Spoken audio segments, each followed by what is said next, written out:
Hello दोस्तों, आप सभी का स्वागत है आपके अपने YouTube चैनल एमआरवी क्लासेज में। आज हम बात करेंगे क्लास 12th का, क्योंकि हमारा पार्ट 7 चल रहा है पहले चैप्टर का। ठीक है, इसके पहले हमने 6 पार्ट आपको प्रोवाइड किया है। इसके पहले हमने क्या बताया, राउल्ड का नियम किसके लिए, वाष्पशील द्रव के लिए और अवाष्पशील विलय के लिए बताया है। ठीक है, और राउल्ड के नियम की सीमाएं बताई हैं। इस वीडियो में हम बात करेंगे आदर्श और अनादर्श विलयन। ठीक है, समझते हैं। सबसे पहले लिखते हैं आदर्श विलयन। क्या है आदर्श विलयन? समझते हैं आदर्श विलयन होता क्या है। आदर्श विलयन क्या होता है, हमने इसके पहले पढ़ा है राउल्ट का नियम। क्या पढ़ा है? राउल्ट का नियम। राउल्ट का नियम, ठीक है, राउल्ट का नियम। तो राउल्ट के नियम में हमने क्या पढ़ा है कि जो पी ए था, पी ए मतलब ए का आंशिक दाब, वो पी नॉट ए और एक्स ए के बराबर था। पी नॉट ए का है ए का वाष्प दाब, और एक्स ए क्या है ए का मोल प्रभाव है। ये हमने पढ़ा था। ठीक है, आगे हमने पढ़ा है कि पी बी बराबर क्या होता है, पी नॉट बी और एक्स बी। ये चीजें पढ़ी है हमने। कुल अगर हमें दाब निकालना है, कुल वाष्प दाब निकालना है, तो पी कुल बराबर हम लिखते थे पी ए प्लस में पी बी। ये हमारा है राउल्ट का नियम। ठीक है, अब ये आदर्श विलयन वो विलयन होता है ना जो राउल्ट के नियम का पालन करता है। ऐसा विलयन जो राउल्ट के नियम का पालन करता है क्या कहलाता है? आदर्श विलयन कहलाता है। मतलब अगर यही फार्मूला फार्मूला जो विलयन इसी फार्मूले को फॉलो करेगा, वो कौन सा विलयन कहलाएगा, कौन सा सोल्यूशन कहलाएगा? आइडियल सोल्यूशन कहलाएगा, आदर्श विलयन कहलाता है। ठीक है, तो थोड़ा सा इसके बारे में हम लिखते हैं, आदर्श विलयन होता क्या है, फिर आपको समझाते हैं। आदर्श विलयन, ठीक है, तो लिखते हैं हम क्या है, वे विलयन, वे विलयन जो सभी सांद्रताओं पर, सभी वे विलयन जो सभी सांद्रताओं पर, सभी सांद्रताओं पर राउल्ट के नियम का पालन करते हैं। किसका? राउल्ट के नियम का। किसका? राउल्ट के नियम का। राउल्ट के नियम का पालन करते हैं। क्या करते हैं? पालन करते हैं। ठीक है, करते हैं, आदर्श विलयन कहलाता है। आदर्श विलयन कहलाता है। आदर्श विलयन हमारा क्या हो जाएगा, इसमें हमने क्या लिख दिया, वे विलयन जो सभी सांद्रताओं पर राउल्ट के नियम का पालन करता है। मतलब जो विलयन राउल्ट के नियम को फॉलो करेगा वो हमारा आदर्श विलयन हो जाएगा। काफी आसान है। ठीक है, इसके लिए शर्तें क्या होती हैं, इसके लिए शर्तें, ठीक है, आदर्श विलयन के लिए शर्तें लिख देते हैं। आदर्श विलयन के लिए शर्तें, आदर्श विलयन के लिए शर्तें कौन कौन सी शर्तें होती हैं आदर्श विलयन के लिए? पहली शर्त ये होती है कि डेल्टा एच मिक्सिंग जो होता है, डेल्टा एच मिक्सरण जो होता है वो 0 होता है। दूसरी शर्त ये होती है कि डेल्टा वी जो मिक्सिंग होता है वो भी कितना होता है? 0 होता है। इसका क्या मतलब है? डेल्टा एच मिक्स क्या है? डेल्टा एच का मतलब है, देखिए, एच का मतलब होता है ऊष्मा। डेल्टा एच का मतलब है ऊष्मा में अंतर। क्या लिख दूं यहाँ? ऊष्मा में अंतर। यहाँ लिख दे रहा हूँ ऊष्मा में अंतर। ऊष्मा में अंतर कितना है? शून्य। ऊष्मा में अंतर कितना होता है? शून्य। और ये डेल्टा भी क्या है? आयतन में अंतर। तो आयतन में अंतर भी क्या होता है? आयतन में अंतर। ये भी कितना है? शून्य। ऊष्मा में अंतर और आयतन में अंतर कितना हो जाएगा? शून्य। ठीक है, ये आदर्श विलयन के लिए शर्तें हैं। इसका क्या मतलब है? इसका मतलब ये है कि जो ऊष्मा में अंतर आएगा, ऊष्मा में अंतर का मतलब है जो अवयव होंगे, अवयव मतलब उस विलयन में जो हमारा विलयन बनेगा, उस विलयन में जो विलय और विलायक होंगे। ये मान लो विलयन है, इसमें विलय और विलायक है, तो इसमें जो विलय और विलायक है ना, उसमें से ना ही ऊष्मा निकल सकती है ना ही ऊष्मा ग्रहण हो सकती है। मतलब ऊष्मा का अवशोषण और उत्सर्जन नहीं होगा। ठीक है, अवयवों में इसका ये मतलब है, डेल्टा एच मिक्सिंग का 0 का मतलब है कि अवयव जो होंगे, अवयव मतलब घटक जो हमें हमारे विलय और विलायक होंगे, उसमें ऊष्मा का ना ही अवशोषण होगा ना ही उत्सर्जन होगा। ठीक है, ना ही ऊष्मा निकलेगी ना ही ऊष्मा ग्रहण होगी। टोटल ऊष्मा कितनी होगी? 0। समझ में आ रहा है? जैसे देखिए, मान लो हम हमने क्या किया, विलय और विलायक को मिलाया, ए विलय है, बी क्या है, विलायक, ए और बी को मिलाया, ए और बी की ऊष्मा जो है, ए और बी की जो ऊष्मा है वो मान लीजिए 10 जूल आ गई, दोनों की ऊष्मा कितनी आ गई, 10 जूल। ए और बी की ऊष्मा को हमने जब मिलाया, ए और बी की ऊष्मा कितनी थी, 10 जूल, जब मिला के विलयन बनाया तो विलयन की ऊष्मा भी हमारी कितनी आ गई, 10 जूल। तो ये भी 10 जूल है और ये भी 10 जूल है। अगर ऊष्मा में अंतर निकालेंगे तो 10 माइनस 10 बराबर 0 जूल। ऊष्मा में अंतर कितना आ गया, 0।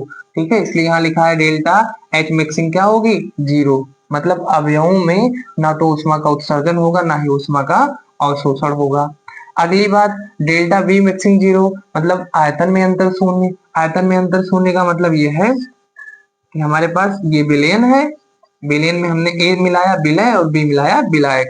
ए का जो आयतन था 1 लीटर था, बी का आयतन जो था वो 2 लीटर था, मान लेते हैं। तो ये टोटल ए और बी मिलके कितने हो गए, 3 लीटर। तो ये जो विलयन बनेगा ना उसका आयतन 3 लीटर आएगा। विलयन का आयतन कितना आएगा, 3 लीटर। अब अगर आयतन में अंतर निकालेंगे तो 3 - 3 बराबर कितना हो जाएगा, 0। मतलब विलयन का आयतन अवयव के आयतन, विलयन का आयतन जो होता है अवयव के आयतन के बराबर होता है, इसलिए उसका अंतर कितना आएगा, शून्य आएगा। ठीक है, ये बात समझ में आई होगी आपको। आगे देखते हैं। अगर आप चाहें तो ऐसे शार्ट में लिख सकते हैं, नहीं तो चाहें आप थ्योरी लिख सकते हैं, क्या कि अवयव में ऊष्मा का अवशोषण व उत्सर्जन नहीं होता।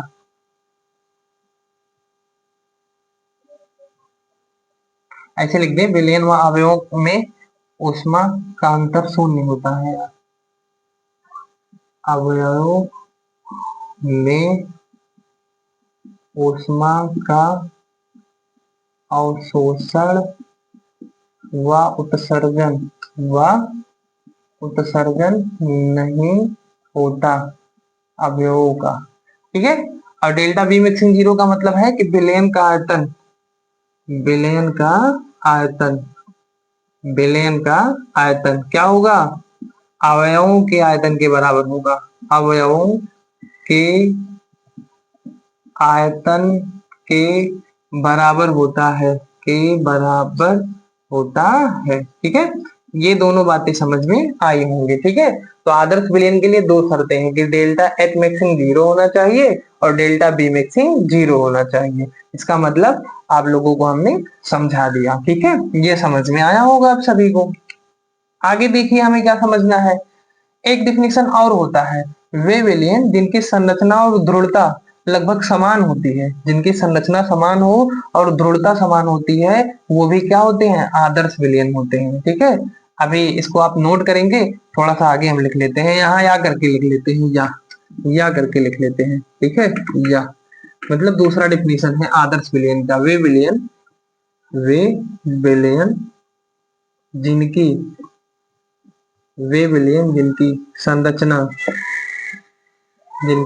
संरचना व दृढ़ता व दृढ़ दृढ़ता दृढ़ता ठीक है, दृढ़ता, ऐसे थोड़ी ये ध्रुवणता होगा, ध्रुवणता। ठीक है, जिनकी संरचना व दृढ़ता लगभग समान होती है, लगभग समान होती है, समान होती है, आदर्श विलयन कहलाती है। क्या कहलाती है, आदर्श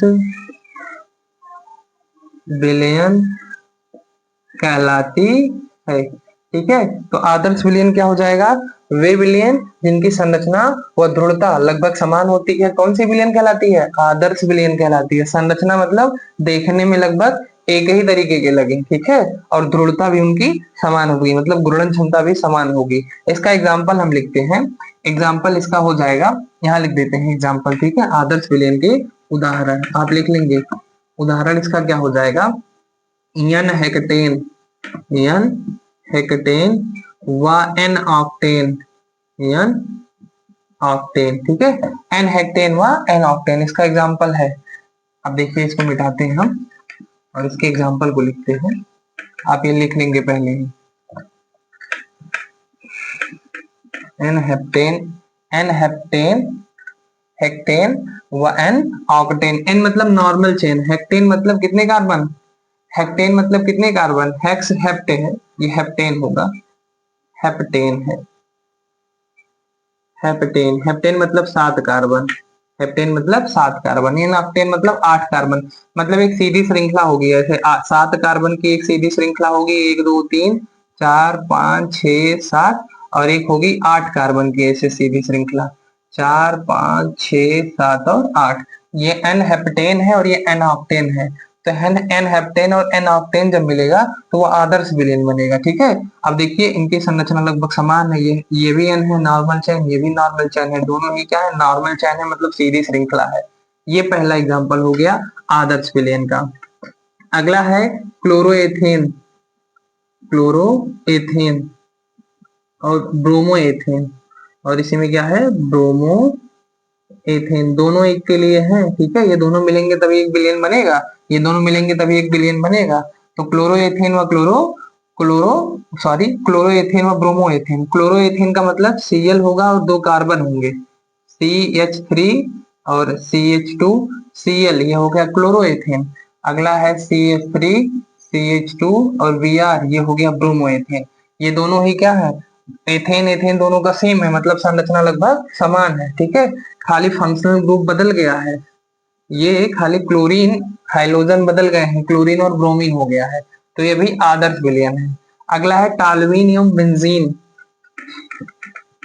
टालुइन, टालुइन और बेंजीन, टालुइन और बेंजीन। ठीक है, टालुइन क्या होता है और बेंजीन क्या होता है, इसको भी बना के देखते हैं कि टालुइन क्या है। उदाहरण है ये सब आदर्श विलयन के। ठीक है, टालवीन और बेंजीन क्या है, टालवीन क्या होता है, ऐसे 6 कार्बन के लिए बेंजीन बनता है। ठीक है, इस तरीके से, और अल्टरनेट क्रम में हम डबल बॉन्ड लगाते हैं, यहाँ डबल बॉन्ड है, इसको छोड़ दो यहाँ लगाओ, फिर इसको छोड़ दो, इसको छोड़ दो यहाँ लगाओ। ठीक है, ये हमारा बेंजीन होता है। अब टालवीन अगर बनाना होगा, टालवीन हमको बनाना होगा तो सेम ऐसे बनाएंगे, ये अल्टरनेट क्रम में डबल बॉन्ड लगाएंगे और यहाँ CH3 जोड़ देंगे, ये हो जाएगा हमारा, ये हो गया बेंजीन, ये होगा टालवीन। ठीक है, तो ये भी कौन सा मिश्रण है, कौन सा विलयन है, आदर्श विलयन है। ये आदर्श विलयन के उदाहरण है। अब आप इसको क्या करेंगे, नोट कर लेंगे। ठीक है, आगे चलिए देखते हैं, इसके बाद आगे देखिए क्या होता है।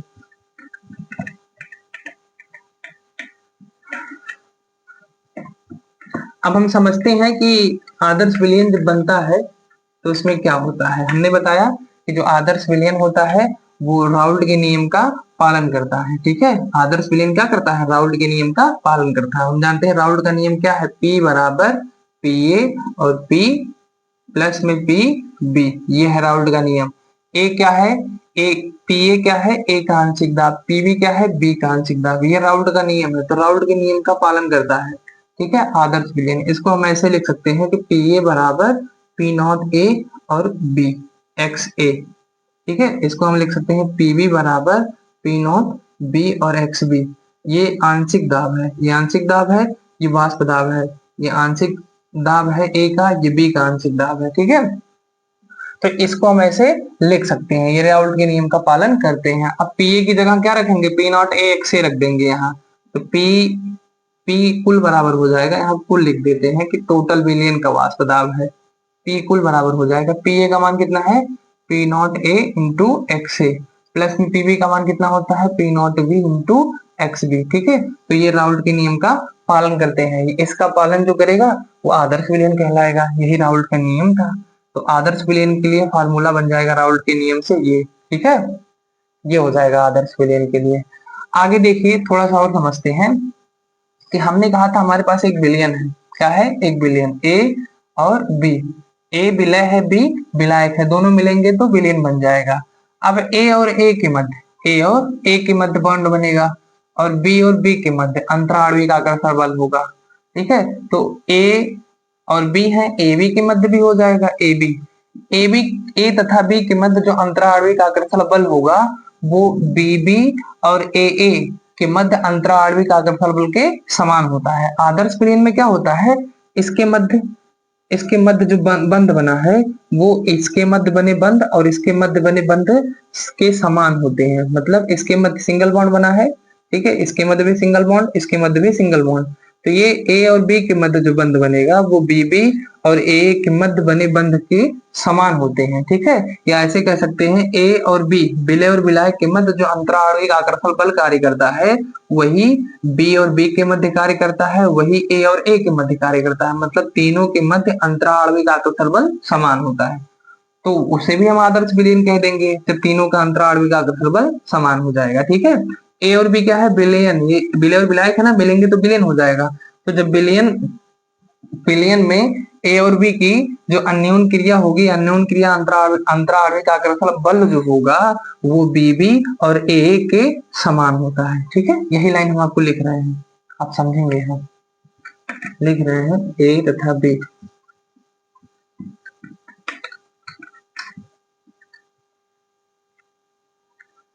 ए तथा बी या ए बी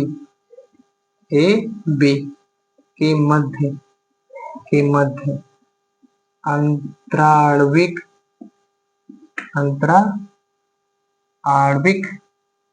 आकर्षण बल, अंतराणविक आकर्षण बल ए व बी के मध्य बने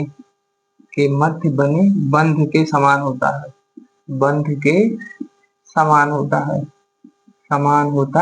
है। ये भी एक गुण है आदर्श विलयन का, ठीक है। कि ए और बी, ए क्या है विलय, बी क्या है विलायक, विलय और विलायक मतलब विलयन के मध्य जो बंध बनेगा ए और बी के मध्य, अंतराणविक आकर्षण बल जो बनेगा, बल जो होगा वो ए और बी के मध्य बने बंध के समान होता है, ठीक है। ये आदर्श विलयन हो जाएगा। अब आगे देखिए, आदर्श विलयन के बाद हम क्या समझते हैं, अनादर्श विलयन। क्या समझते हैं, आदर्श विलयन के बाद अनादर्श विलयन। इसके पहले हमने आदर्श विलयन का आपको ग्राफ बताया था, ठीक है, यहाँ नहीं बताएंगे अभी। इसके बाद जब हम अनादर्श विलयन पढ़ेंगे तो वहां बताया जाएगा। इसके बाद हमें क्या पढ़ना है, अनादर्श विलयन। कौन सा विलयन है, अनादर्श विलयन, अनादर्श विलयन, ठीक है। सेम ऐसे है, आदर्श विलयन क्या करता है, राउल्ट के नियम का पालन करता है सभी सांद्रताओं पर, और ये क्या होगा, राउल्ट के नियम का पालन नहीं करेगा, ठीक है। वही मैं लिख दे रहा हूं, वे विलयन जो सभी सांद्रताओं पर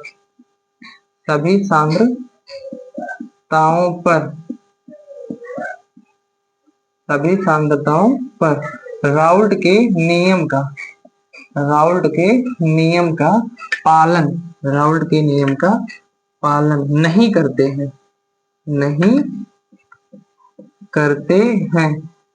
अनादर्श विलयन कहलाता है। अनादर्श विलयन कहलाता है, ठीक है।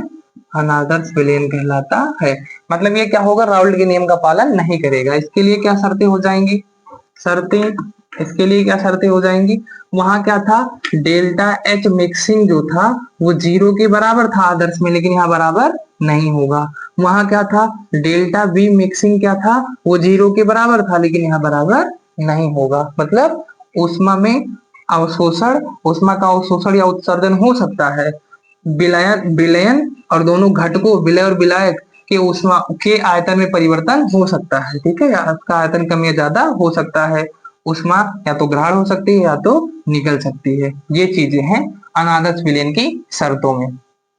ये बात हो गया।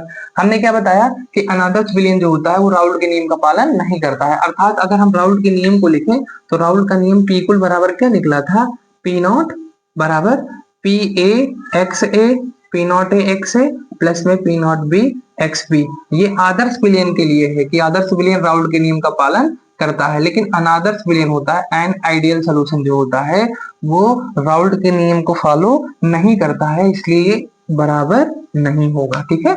आदर्श विलयन होता तो बराबर होता, अनादर्श है जो राउल्ट के नियम का पालन नहीं करता है तो ये बराबर नहीं होगा, या तो कम होगा या तो ज्यादा होगा। अभी देख लेते हैं कम होगा कि ज्यादा। बात समझ में आया, इतनी बातें हो गई, ठीक है।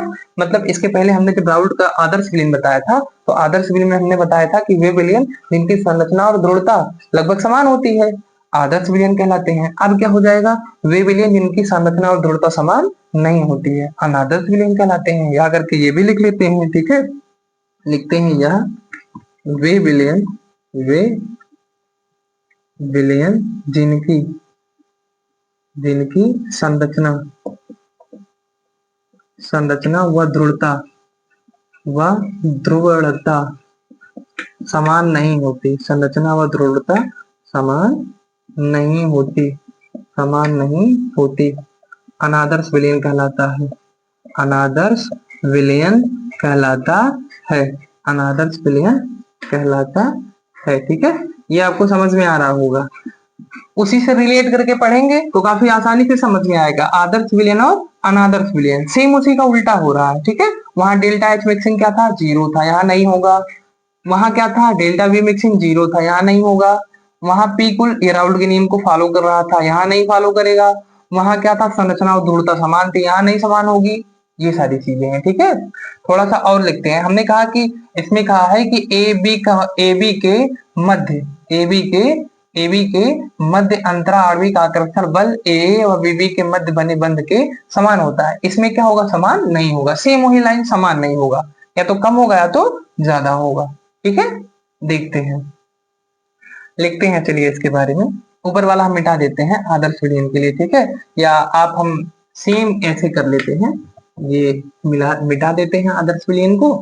अब आप क्या करेंगे, बस थोड़ा सा हम चेंज कर देंगे, देखते रहिए। ठीक है, यही लाइन फिर से आप लिखेंगे, इसके नीचे ये लाइन लिखेंगे कि ए बी के मध्य अंतरा आणविक आकर्षण बल ए व बीबी के मध्य बने बंध के समान नहीं होता है। ठीक है, यही लाइन सेम लिख लेंगे। क्यों ऐसा हमने किया, क्योंकि हम जानते हैं बस नहीं बढ़ाना है, फिर लिखने का कोई फायदा नहीं है, समान नहीं होता है। यही लाइन में फिर से लिखूंगा, तो बस यहाँ नहीं बढ़ा दिए हैं, समझ में आ रहा होगा।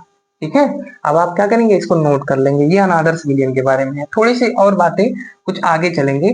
अगर ये समान नहीं होता है, ए बी के मध्य जो बंध बने अंतरा आणविक आकर्षण बल होगा, ए और बीबी के मध्य बने बंध के समान नहीं होगा, तो या तो उससे कम होगा या तो उससे ज्यादा होगा, मतलब या तो कमजोर होगा या तो मजबूत होगा। इसमें क्या लिखा है, delta H mixing zero zero के बराबर नहीं है, डेल्टा वी मिक्सिंग जीरो के बराबर नहीं है, तो क्या हो सकता है, या तो कम हो सकता है या तो ज्यादा हो सकता है। ठीक है, अब अनादर्श विलयन के प्रकार समझते हैं। तो अनादर्श विलयन जो होता है, दो प्रकार का विचलन प्रदर्शित करता है, दो प्रकार का विचलन दिखाता है, एक धनात्मक विचलन और एक ऋणात्मक विचलन। ठीक है, विचलन का मतलब विचलित हो जाना, अपने मार्ग से विचलित हो जाना। अब देखिए, इसको आप नोट कर लेंगे, आगे बढ़ते हैं थोड़ा।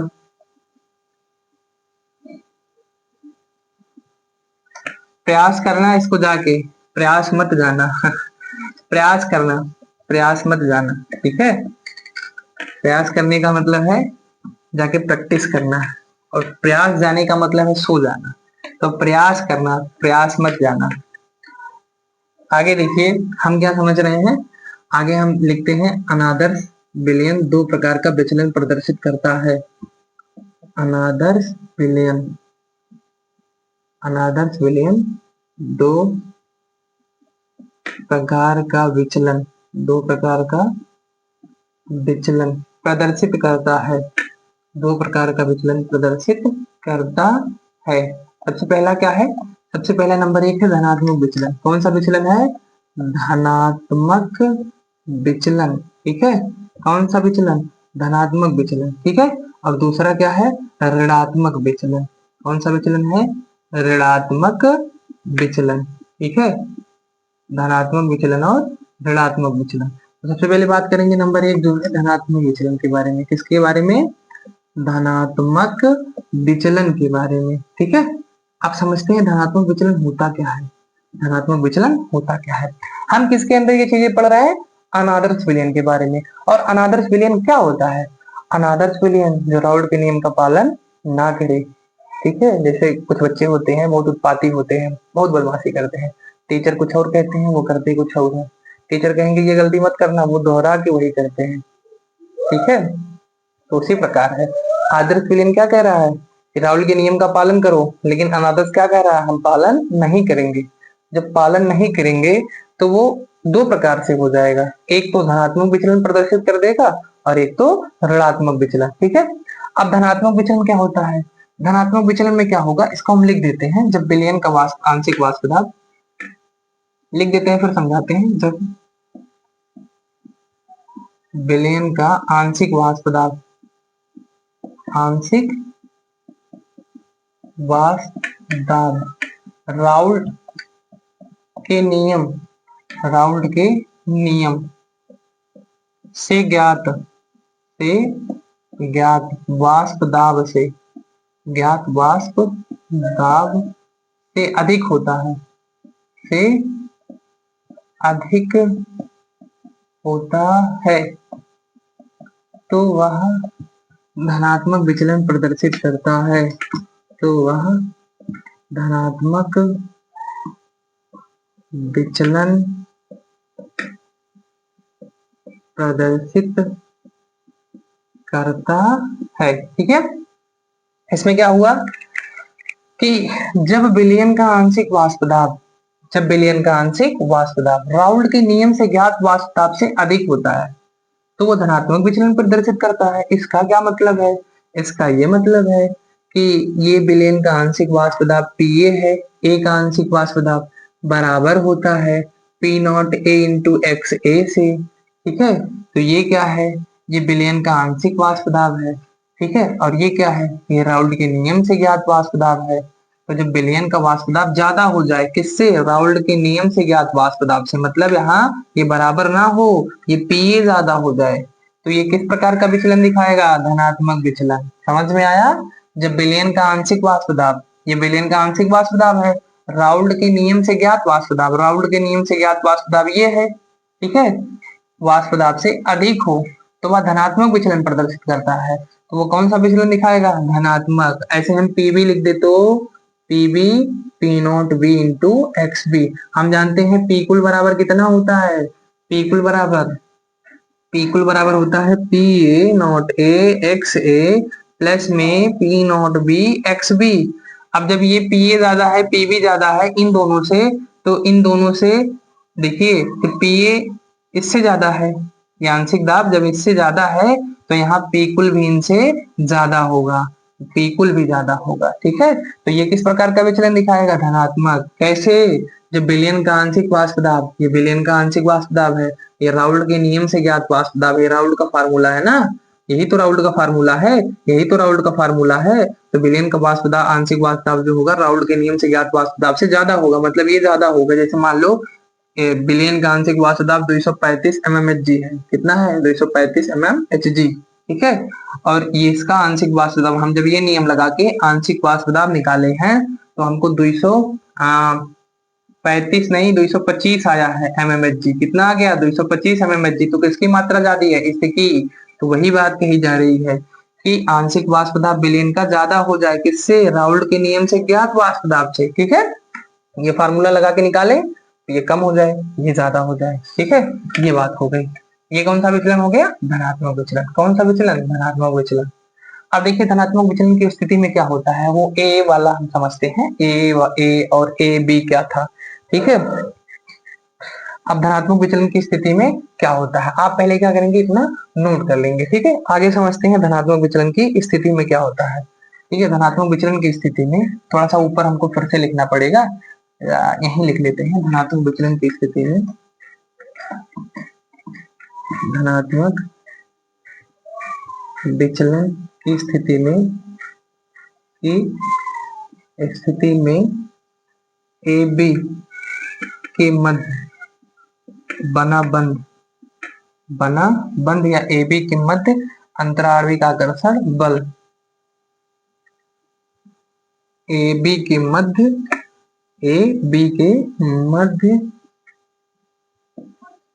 अंतराणविक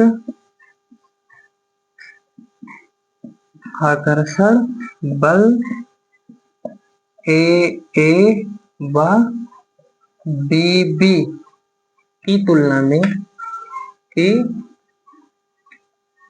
तुलना में कमजोर होता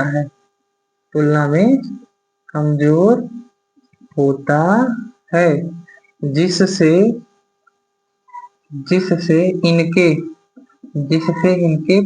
इनका पलायन तीव्र हो जाता है, या इनके पलायन की गति बढ़ जाती है या तीव्र हो जाती है, गति तीव्र हो जाती है, ठीक है। पलायन की गति क्या हो जाती है, तीव्र हो जाती है। क्या लिखा हमने, धनात्मक विचलन की स्थिति में ए बी के मध्य अंतरावृत्त आकर्षण बल ए ए व बी बी की तुलना में कमजोर होता है, ठीक है। मतलब ए और बी के मध्य जो बल बंध बना है, बॉन्ड बना है, वो ए ए के मध्य बने बॉन्ड की तुलना में और बी बी के मध्य बने बॉन्ड की तुलना में कमजोर होता है। जब ये कमजोर हो जाएगा तो इनके पलायन की गति तीव्र हो जाती है, मतलब इनके टूटने की गति क्या हो जाती है, तीव्र हो जाती है, बढ़ जाती है। जब इनकी टूटने की गति तीव्र हो जाती है, इसलिए इसके वाष्प में वृद्धि हो जाती है, इसलिए विलयन के वाष्प में वृद्धि हो जाती है और विलयन का वाष्प बढ़ जाता है राउल्ट के नियम से ज्ञात वाष्प से। अतः विलयन, थोड़ा सा ऊपर लिखते हैं, मुझे लग रहा है पता नहीं दिख रहा होगा कि नहीं, ठीक है, लिख ही क्या, चलिए यहीं लिख देते हैं। अतः अतः विलयन, अतः विलयन का वाष्प दाब, विलयन का वाष्प दाब बढ़ जाता है, विलयन का वाष्प दाब क्या हो जाता है, बढ़ जाता है, ठीक है। इस कंडीशन में विलयन का वाष्प दाब बढ़ जाता है। अब ये बात हमने समझ ली, आगे क्या होगा, आगे हम जानते हैं कि होता क्या है, डेल्टा एच मिक्सिंग इसमें क्या होगा, not equal to zero, delta V mixing क्या होगा, not equal to zero, not equal to zero. जब जीरो नहीं होगा तो कुछ तो होगा, क्या होगा, इसमें क्या होता है, धनात्मक विचलन की स्थिति में डेल्टा बी मिक्सिंग जो होता है वो कम होता है जीरो से, और डेल्टा एच मिक्सिंग जीरो से कम होता है, डेल्टा बी मिक्सिंग भी जीरो से कम होता है। इसका मतलब है जीरो बड़ा है, डेल्टा एच मिक्सिंग कम है, जीरो बड़ा है, डेल्टा एच मिक्सिंग कम है, मतलब डेल्टा एच मिक्स का मान निगेटिव में होगा, समझिए। जीरो बड़ा है, ये कम है, इसका क्या मतलब है, देखो यहाँ मैंने लिखा जीरो, यहाँ लिखा -1, तो -1 बड़ा कि जीरो, जीरो बड़ा, इसलिए इधर सिंबल लगाएंगे, इसका मतलब जीरो बड़ा है, -1 कम है, इसका मतलब क्या, ये मान निगेटिव में है, ये मान निगेटिव में होगा, ये मान निगेटिव में होगा, ठीक है। तो इसको हम ऐसे भी लिख सकते हैं क्या, कि इसको हम ऐसे लिख सकते हैं कि इसको यहाँ लिख दे रहे हैं कि डेल्टा एच मिक्स बराबर निगेटिव, ठीक है। और इसको हम क्या लिख सकते हैं, डेल्टा बी मिक्स बराबर निगेटिव, मतलब दोनों के मान कैसे होंगे, निगेटिव होंगे। समझ में तो आ ही रहा होगा, काफी आसान है ये सारी चीजें, ठीक है। आगे देखिए हम क्या करेंगे, आगे हम क्या करेंगे, इसका एग्जाम्पल लिखते हैं। क्या लिखते हैं, इसका एग्जाम्पल। पहले आप क्या करेंगे, नोट करेंगे उसी, अब इसके बाद एग्जाम्पल लिखने के बाद हम इसका ग्राफ बनाएंगे और आपको बकायदा ग्राफ समझाएंगे कि एक्चुअल में ये किस प्रकार से प्रदर्शित करता है धनात्मक विचलन, ठीक है। तो सबसे पहले क्या करेंगे, इसको आप नोट कर लेंगे, नोट करिए।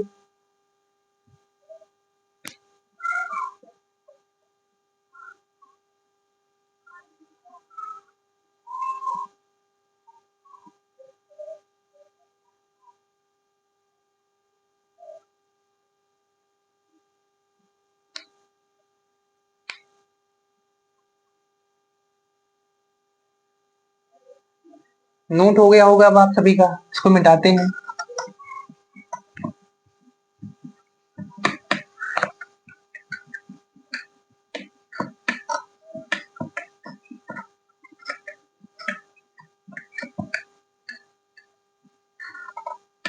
इसका एग्जाम्पल हम लिखेंगे एथेनॉल एवं एसीटोन।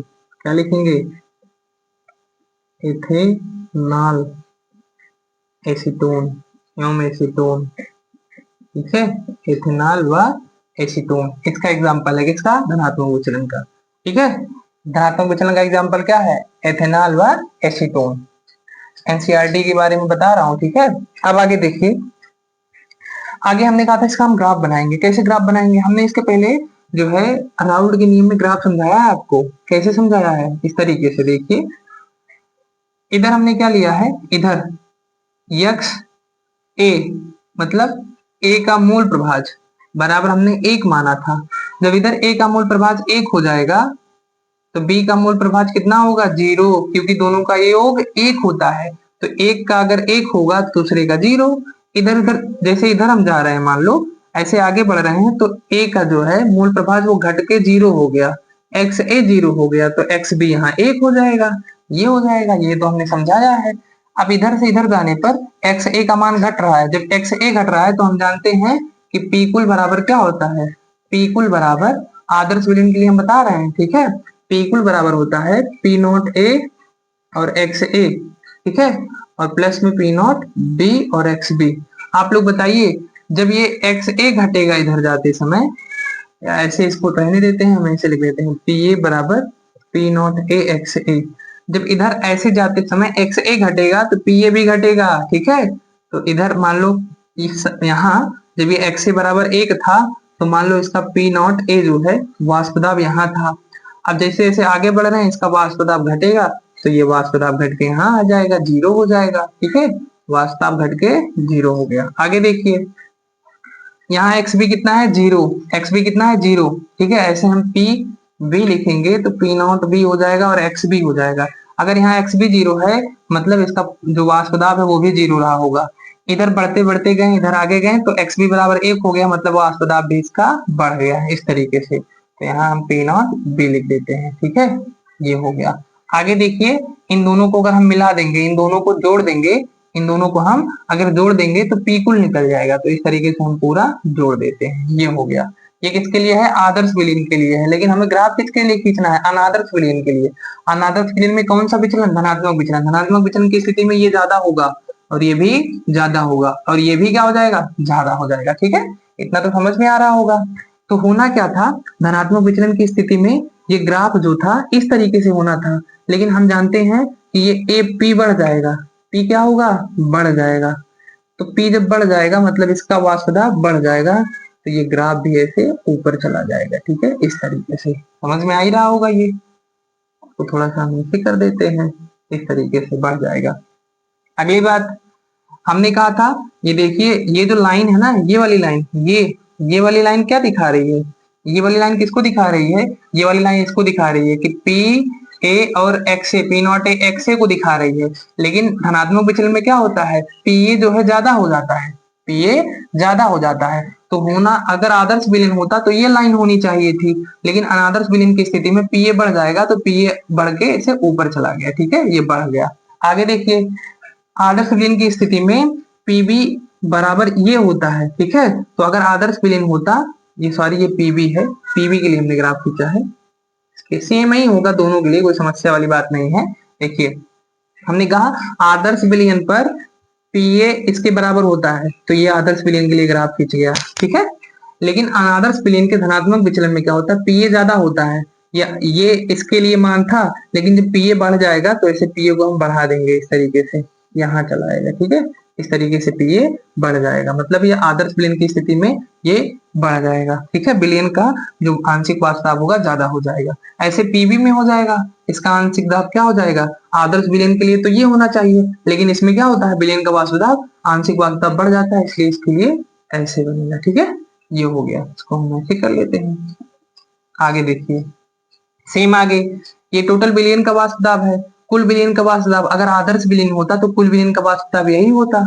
लेकिन अनादर्श विलीन का धनात्मक विचलन में क्या होगा, विलीन का वाष्प दाब जो होता है वो राउल्ट के नियम के ज्ञात वाष्प दाब से बढ़ जाता है, मतलब ये बढ़ जाएगा। ये आदर्श विलीन के लिए था, अब इससे बढ़ जाएगा, इससे बढ़ जाएगा तो ऐसे ऊपर चला जाएगा, ठीक है। इस तरीके से आप इसको क्या करेंगे, बना लेंगे, ठीक है।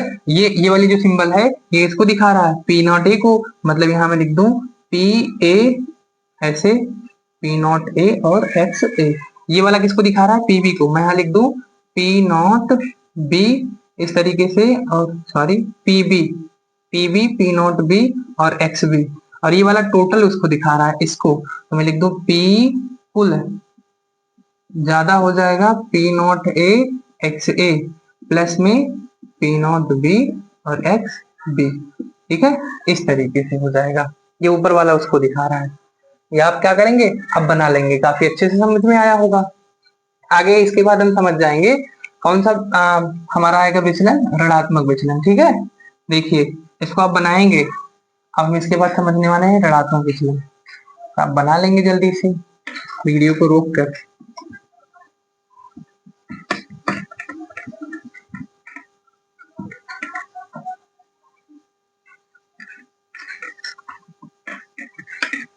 आगे क्या समझ रहे हैं, ऋणात्मक विचलन, ठीक है। सेम उसी तरीके से है ऋणात्मक विचलन। क्या होगा ऋणात्मक विचलन, जब जब विलयन का जब विलयन का आंशिक जब विलयन का आंशिक वाष्प दाब, जब विलयन का आंशिक वाष्प दाब राउल्ट के नियम, राउल्ट के नियम से ज्ञात, राउल्ट के नियम से ज्ञात वाष्प दाब, वाष्प दाब से कम होता है, वाष्प दाब से कम होता है, कम होता है, तो वह, तो वह ऋणात्मक विचलन प्रदर्शित करता है। कौन सा विचलन दिखाएगा? ऋणात्मक विचलन प्रदर्शित करता है। ठीक है, कौन सा विचलन प्रदर्शित करेगा? ऋणात्मक विचलन। क्या मतलब है? जब विलयन का आंशिक वाष्प दाब राउल्ट के नियम से ज्ञात वाष्प दाब से कम होता है तो वह ऋणात्मक विचलन प्रदर्शित करता है। मतलब इस बार जो आंशिक वाष्प दाब होगा वो कम हो जाएगा राउल्ट के नियम से ज्ञात वाष्प दाब से। इसका ये मतलब है कि अगर मैं राउल्ट के नियम के अनुसार लिख दूं तो पी ए बराबर क्या होता है? P not A into x A. लेकिन इसमें क्या कह रहा है कि जो विलयन का आंशिक वाष्प दाब होगा ना वो राउल्ट के नियम से ज्ञात वाष्प दाब से कम होगा। ये राउल्ट के नियम से ज्ञात वाष्प दाब है, ये विलयन का वाष्प दाब है, विलयन का आंशिक वाष्प दाब है, इससे कम हो जाएगा, मतलब ये कम हो जाएगा इससे। ठीक है, तो ये बड़ा हो जाएगा। बात समझ में आया होगा? अगली बात ऐसे लिख देंगे पी बी, फिर पी नॉट बी और एक्स बी। अगर पी कुल लिखना चाहे तो पी कुल बराबर क्या हो जाएगा? पी कुल बराबर हो जाएगा P not A X A plus में पी नॉट बी और एक्स बी। ठीक है, ये किसके लिए है? अनादर्श विलयन के लिए। शर्तें क्या है? शर्तें इसके लिए क्या है? जैसे आदर्श विलयन धनात्मक विचलन में शर्तें क्या थी कि डेल्टा एच मिक्सिंग, ठीक है, वो छोटा था जीरो से, इसमें क्या हो जाएगा? उल्टा बड़ा हो जाएगा। ठीक है, फिर क्या हो जाएगा? डेल्टा वी मिक्सिंग भी बड़ा हो जाएगा जीरो से, मतलब यहाँ डेल्टा एच मिक्सिंग पॉजिटिव होगा। कैसा होगा? पॉजिटिव। ठीक है, कैसा होगा? पॉजिटिव। और डेल्टा वी मिक्सिंग भी कैसा होगा? मिक्सिंग मतलब मिश्रण, ये भी कैसा होगा? पॉजिटिव होगा। ठीक है, ये सारी चीजें को समझ में आई होंगी। हम फिर वही लाइन यहाँ लिख रहे हैं कि जब ए बी के मध्य बना बंध, ठीक है, या ऋणात्मक विचलन की स्थिति में लिखते हैं, ऋणात्मक विचलन की स्थिति में, इसकी स्थिति में, ऋणात्मक विचलन की स्थिति में ए बी के मध्य, ए बी के मध्य अंतराण्विक आकर्षण बल, अंतराण्विक आकर्षण बल ए बी ए ए व ए ए व बी बी, ए व बी बी की तुलना में मजबूत होता है, की तुलना में मजबूत होता है। ठीक है, अतः इसका, अतः इसका वाष्प दाब या विलयन का वाष्प दाब घट जाता है। ऐसे लिख लें, अतः विलयन का वाष्प दाब क्या हो जाता है? घट जाता है। ठीक है, ये चीजें हो गई। इसमें क्या लिखा? ऋणात्मक विचलन की स्थिति में ए बी के मध्य अंतराण्विक आकर्षण बल ए व बीबी की तुलना में मजबूत होगा। वहां क्या था? कमजोर था। वहां कमजोर था तो इसका पलायन बढ़ गया था, ए बी का पलायन बढ़ गया था, जिस कारण से वाष्प दाब बढ़ गया था। इसमें क्या होगा? कमजोर मजबूत होगा, इसलिए ये मजबूती से बने रहेंगे। ठीक है, इसमें क्या होगा? मजबूत होगा, ये मजबूत होगा। जब ये मजबूत होगा तो ये आपस में भागेंगे नहीं। ठीक है, इस कारण से विलयन का जो वाष्प दाब होगा है वो घट जाता है। ये बातें यहाँ हो गई। अब आप इसको क्या करेंगे? इसको भी आप नोट कर लेंगे। इसके बाद हम क्या करेंगे? इसका एग्जाम्पल लिखेंगे। ठीक है, इसके बाद हम क्या करेंगे? इसका एग्जाम्पल लिखेंगे और आपको फिर ग्राफ समझाएंगे इसका। आप इसको जल्दी से नोट कर लीजिए। ठीक है, नोट करिए इसको।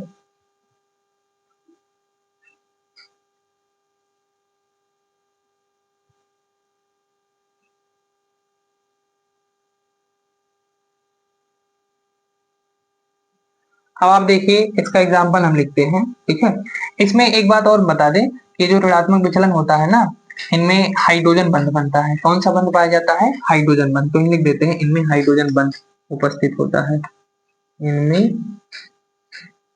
हाइड्रोजन बॉन्ड उपस्थित होता है, उपस्थित होता है। ठीक है, कौन सा बॉन्ड पाया जाता है? हाइड्रोजन बॉन्ड पाया जाता है। ठीक है, अब आप इसको लिख लेंगे। एग्जाम्पल यहाँ मैं लिख देता हूं, एग्जाम्पल इसका क्लोरोफॉर्म और एसीटोन, क्लोरोफॉर्म व एसीटोन, व क्या है? एसीटोन। ठीक है, क्लोरोफॉर्म व क्या है? एसीटोन है। ठीक है, ये इसका एग्जाम्पल है। अब देखते हैं क्लोरोफॉर्म और एसीटोन के मध्य किस प्रकार से हाइड्रोजन बॉन्ड पाया जाता है। थोड़ा सा ये भी देख लेते हैं क्योंकि एनसीईआरटी में दिखाया गया है। अब क्लोरोफॉर्म लिखते हैं। क्लोरोफॉर्म का सूत्र क्या है? यहाँ लिख देते हैं क्लोरोफॉर्म CHCl3। ठीक है, और ये क्या होता है? ये होता था हमारा CCl4, CHCl3। एसीटोन का होता है CH3COCH3। ठीक है, CH3COCH3। तो इसको बनाएंगे हम, तो लिखेंगे C डबल बॉन्ड O, यहाँ से CH3, यहाँ से CH3। हाइड्रोजन बॉन्ड पाया जाता है C और H के मध्य, यहाँ से हो जाता है H। ठीक है, यहाँ से हो जाता है H, और यहाँ से Cl, Cl और Cl। ठीक है, इस तरीके से ये संरचनाएं बनती हैं। आप क्या करेंगे? इसको भी नोट कर लेंगे। ठीक है, जल्दी से।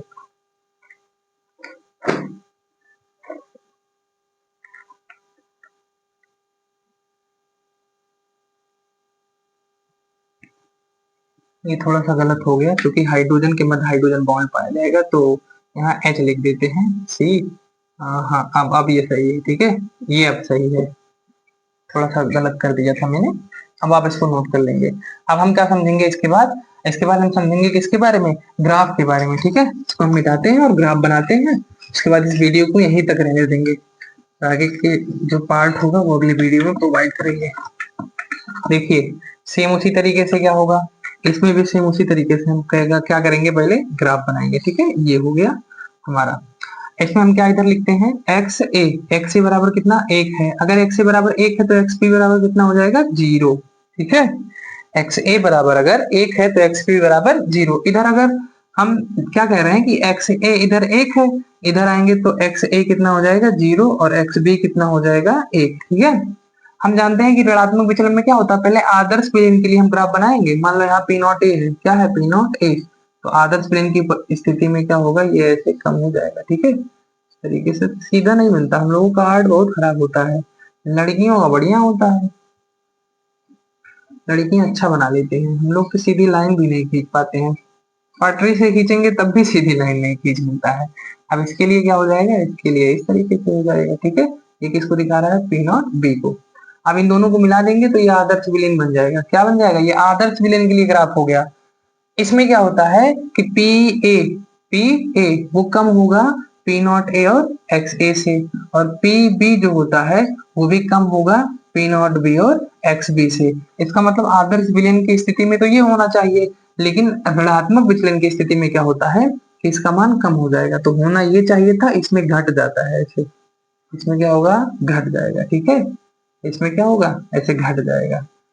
ठीक है, इसके लिए भी ऐसे ये होना ये चाहिए था, धनात्मक विचलन की स्थिति में से बढ़ गया था, ऋणात्मक विचलन की स्थिति में से घट जाएगा। होन आदर्श विचलन होता तो यही लाइन हो जाती, तो ऐसे घट जाएगा। तो यहाँ से ऐसे मिला देते हैं। ठीक है, इसको डाट डाट डाट डाट कर लेते हैं, ये डाट डाट समझिए। इस स्थिति में क्या होगा? बढ़ जाना चाहिए था धनात्मक विचलन में, और ये राउल्ट के नियम में आदर्श विलयन में इस पर होना चाहिए, और इसमें क्या होगा? ऐसे घट जाएगा इस तरीके से। ठीक है, ये भी ऐसे घट जाएगा। इसको मिला देंगे हम ऐसे, डाट डाट इसको भी कर लेते हैं। इस तरीके से ये ऋणात्मक विचलन के लिए ग्राफ हो गया। ये क्या होगा? पी कुल, पी कुल वो कम होगा किसके? P not A X A plus में पी नॉट बी और एक्स बी से। ये वाला ग्राफ किसको दिखा रहा है? ये एक्स बी के लिए है, ये वाला। तो पी बी वो कम होगा पी नॉट बी और एक्स बी से। ये वाला किसको दिखा रहा है? ए को। पी ए तो वो कम होगा पी नॉट ए के और एक्स ए के। ठीक है, तो ये हो जाएगा ऋणात्मक विचलन के लिए ग्राफ। अब इस वीडियो में यहीं तक, आगे की वीडियो को हम क्या करेंगे? आगे का जो भी हमारा टॉपिक है उसको हम अपने अगले वीडियो में प्रोवाइड करेंगे। ठीक है, धन्यवाद।